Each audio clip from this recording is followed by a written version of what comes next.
কামেল হযরত শামীম ওসমান হাফিজাহুল্লাহ দেখেন কত রাকাত, 80 রাকাত 90 রাকাত তাহাজ্জুদের নামাজ না পড়ে ঘুমোতে যায় না।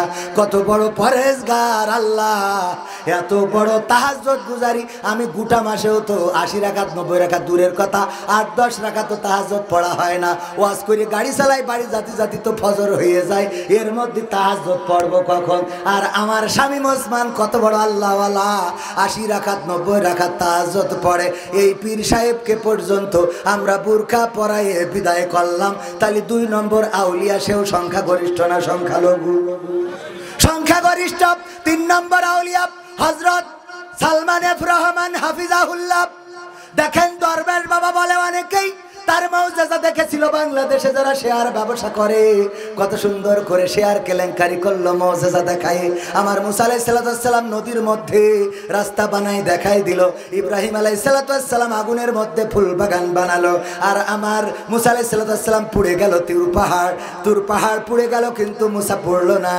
আমার নূহ নবী কিস্তি বানালো, আর আমার ইউসুফ আলাইহিস সালাম কূপের মধ্যে পড়ে গেল, সেখান থেকে মুক্তি পাইলো। তারপরে এমনি ভাবে এক এক নবীর মৌজেজা এক এক রকম ছিল। মুসা আলাইহিস সালাম লাঠি ছেড়ে দিলে লাঠি সাপ হয়ে যেত, হাতের মধ্যে ঢুকাইলে আগুন জ্বলতো। আর আমার দরবেশ বাবা শেয়ার বাজারে গেল, আর শেয়ার বাজার অমনি লুটপাট হয়ে গেল। সবাই জোরে জোরে বলেন সুবহানাল্লাহ। এই সুবহানাল্লাহ কুল্লু খারাপ, নাউযুবিল্লাহ। এই দরবেশ বাবা এত বড় আউলিয়া যে শেয়ার বাজার কেলেঙ্কারি করে দিল মৌজেজা দেখায়, আর আমরা তার তাড়ালাম। এমনকি নূহ নবীর কিস্তিতে চড়ার পরে দাড়ি পর্যন্ত রাখলাম না। সে সংখ্যালঘু না সংখ্যাগরিষ্ঠ? 4 নম্বর আউলিয়া হযরত ওবায়দুল কাদের রাহিমাহুল্লাহ। খেলা হবে, পালাবো না, প্রয়োজন হলে ফখরুলের বাসায় গিয়ে উঠব।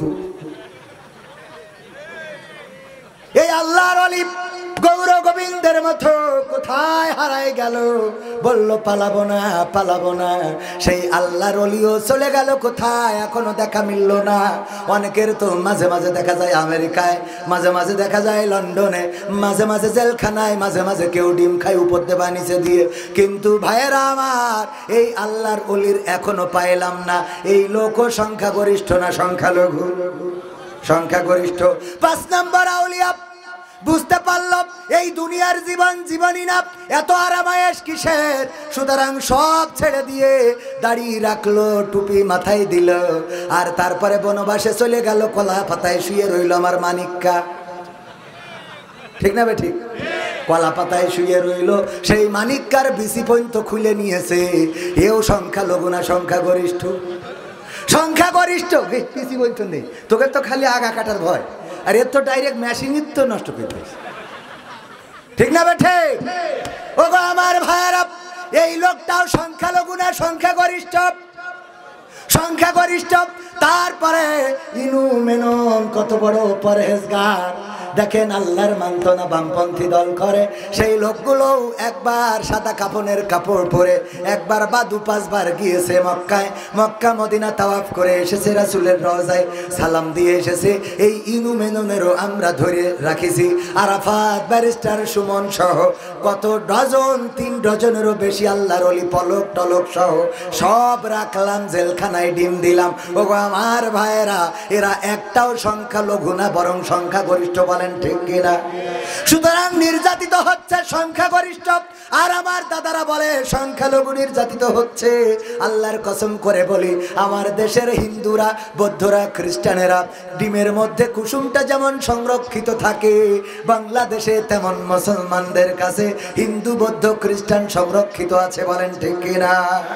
আমার দেশের মুসলমানেরা এবার নির্বাচনের পরে নাই, বরং সরকারের পতনের পরে আমার দেশের কোরআনের হাফেজেরা, আমার দেশের আলেমেরা, আমার দেশের ইসলামী আন্দোলনের নেতা কর্মীরা, আগে আমার মা বলতো মূর্তির দিকে তাকাবা না, মূর্তি পূজার নিকটবর্তী হবা না, ওই দিকে যাবা না। কিন্তু আমাদের নেতা কর্মী, মাদ্রাসার ছাত্র, কোরআনের হাফেজ এবারে যেন কোনো ষড়যন্ত্র করে যেন মূর্তি না ভাঙে, তার জন্য রাত জেগে জেগে তাদের প্রতিমা পাহারা দিয়েছে। বলেন ঠিক কিনা? পাহারা দিয়েছে। শুধু তাই নাই, আমাদের নেতারা যে ওম শান্তি নমো নমো পড়ি ফেলাইয়ে যাবে গে, ঠিক না বেটি? পড়েছে না পড়ে নাই? ওখানে যে ওম শান্তি নমো নমো কত কি পড়ে ফেললো, কত উদারতা আমরা দেখালাম যে ওখানে যে ওম শান্তি নমো নমো পড়ে দিলাম।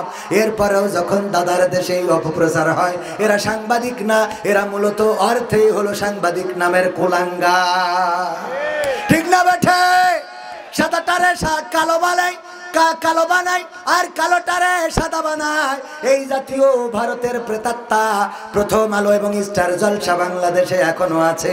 এখনো আমার দাদার দেশের দালালেরা এই জমিনে আছে না নাই? আছে না নাই? তাদেরকে এই জমিনে তারা থাকবে, বসবাস করবে, কিন্তু প্রকৃত অর্থে সোজা পথে চলা লাগবে। আর একটা কথা শুরুতেই বলে রাখি ভাইয়েরা আমার, যারা মনে করেন স্বাধীনতা এসেছে 5 তারিখে, আমি বলি এখনো স্বাধীনতা আসে নাই। এই বাংলার জমিন এখনো স্বাধীন হয় নাই, এই আল্লাহর জমিন এখনো স্বাধীন হয় নাই। 5 তারিখে স্বাধীনতা আসে নাই, বরং 5 তারিখে স্বাধীনতা কেমন করে আনতে হয় সেই রাস্তাটা দেখিয়ে দিয়ে গেছে, বলেন ঠিক কিনা? স্বাধীন তো হবে সেই দিন যেদিন এই বাংলার আকাশে কালেমার পতাকা উড়বে পতপত করে। স্বাধীন তো হবে সেই দিন যেদিন বাংলাদেশের সংসদে আল্লাহর কোরআনটা বসানো হবে, আল্লাহর কোরআনের আইন দিয়ে যেদিন এই দেশ পরিচালিত হবে, সেই দিন প্রকৃত অর্থে দেশটা স্বাধীনতা পাবে, ঠিক না বেঠে? এখনো স্বাধীন হয় নাই। স্বাধীনতা কিভাবে আনতে হয় সেই রাস্তা দেখিয়ে গিয়েছে আমার আবু সাইদ, আমার শান্ত, আমার মুগ্ধ, আমার ইয়ামিন। তারা দেখিয়েছে যে এই রাজপথ ছাড়া যাবে না, বরং বাতিলের সামনে, বুলেটের সামনে, বন্দুকের সামনে, গুলির সামনে বক্ষ পেতে দিতে হবে। জালিমের গুলি আমাদের বক্ষ ছেদ করে পিছন দিয়ে বের হয়ে যেতে পারে, আমাদের রক্ত জমিনে পড়তে পারে, জমিন ভেসে যেতে পারে, সেই রক্তের সাগরে সাঁতার কাটা লাগতে পারে। সাঁতার কেটে কেটে একটি বিপ্লবী কালেমার পতাকা বাংলার জমিনে উড়ানোর রাস্তা দেখিয়ে দিয়ে গেছে, বলেন ঠিক কিনা? আমরা সেই রাস্তা দিয়ে হাঁটতে হবে কোরআনের রাজ কায়েম করার জন্য। কোরআনের সাথে যদি কেউ দ্বন্দ্ব করে তাদের সাথে আপোষ করা যাবে। কোরআনের সাথে যারা করবে দ্বন্দ্ব তাদের সাথে কবু হবে না আপোষ। কোরআনের সাথে যারা করবে দ্বন্দ্ব তাদের সাথে কবু হবে না আপোষ। জেল জুলুম হলেও হবে, জেল জুলুম হলেও হবে, বিবেকের কাছে তবু রব নির্দোষ। আমার রবের কাছে রব নির্দোষ, মহান প্রভুর কাছে রব নির্দোষ। কোরআনের সাথে যারা করবে দ্বন্দ্ব তাদের সাথে কবু হবে না। বলেন, কোরআনের কথা যারা বলে যায় আজ তাদের দমাতে কত ফন্দি। কাউকে ধরে নিয়ে দিয়েছে ফাঁসি, কাউকে রেখেছিল বন্দি, ঠিক না বেঠে? কোরআনের কথা যারা বলে যায় আজ তাদের দমাতে কত ফন্দি। কাউকে ধরে নিয়ে দিয়েছে ফাঁসি, কাউকে রেখেছিল বন্দি। হক কথা বললেই জ্বলে যায় গাপ, কোরআনের কথা সইতে পারে না। হক কথা বললেই জ্বলে যায় গাপ, কোরআনের কথা সইতে পারে না। জানি না তাদের আমাদের পরে কেন এত আক্রোশ। জেল জুলুম হলেও হবে, জেল জুলুম হলেও হবে, বিবেকের কাছে তবু রব নির্দোষ। আমার রবের কাছে রব নির্দোষ, মহান প্রভুর কাছে রব নির্দোষ। কোরআনের সাথে যারা করবে দ্বন্দ্ব তাদের সাথে কবু হবে না। কোরআনের কথা আজ বলতে গেলে আসছে বাধা কত ভাবে। কোরআন প্রেমিকেরা হাতে রেখে হাত সামনে এগিয়ে যাবে। দিনের কথা আজ বলতে গেলে আসছে বাধা কত ভাবে। কোরআন প্রেমিকেরা হাতে রেখে হাত সামনে এগিয়ে যাবে। হক কথা বলতে করি না কো ভাই, জীবনের বিনিময়ে আনবো বিজয়।